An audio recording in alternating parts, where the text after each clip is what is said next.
তো আজকের এই দিনের একটি গুরুত্ব রয়েছে। রমজানের শেষ 10 দিন ইতিকাফের কথা বলা হয়েছে। ইতিকাফের কথা বলা হয়েছে।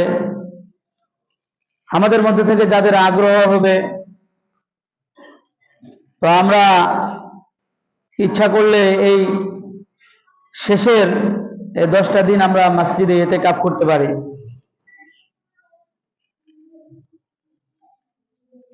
তো ইতিকাফের বিষয়ে যদি কাউকে পাওয়া যায় তো আলহামদুলিল্লাহ ভালো, আর না পাওয়া গেলে তো কোনো করার নাই।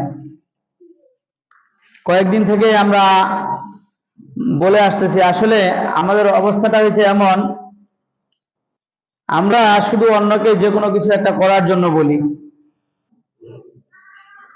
কিন্তু সেটা নিজে করি না।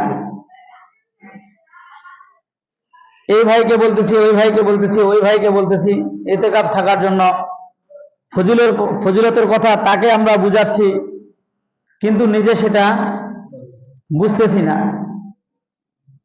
আমার মাথার উপরে এক টুকরি খাবার আছে, আমি নিয়ে যাচ্ছি,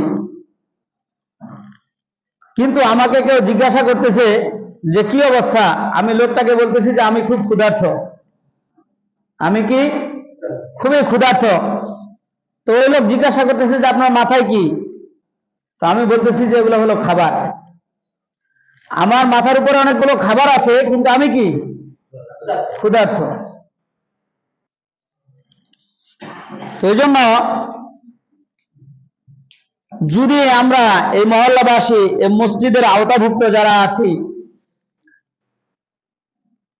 কোন একজন ব্যক্তি যদি আমরা ইতিকাফ পালন করি, তো সবার পক্ষ থেকে সেটা আদায় হয়ে যাবে। কিন্তু এমন একজন ব্যক্তিও যদি না পাওয়া যায়, তাহলে সকলেই আমরা সমান গুনার ভাগী হব।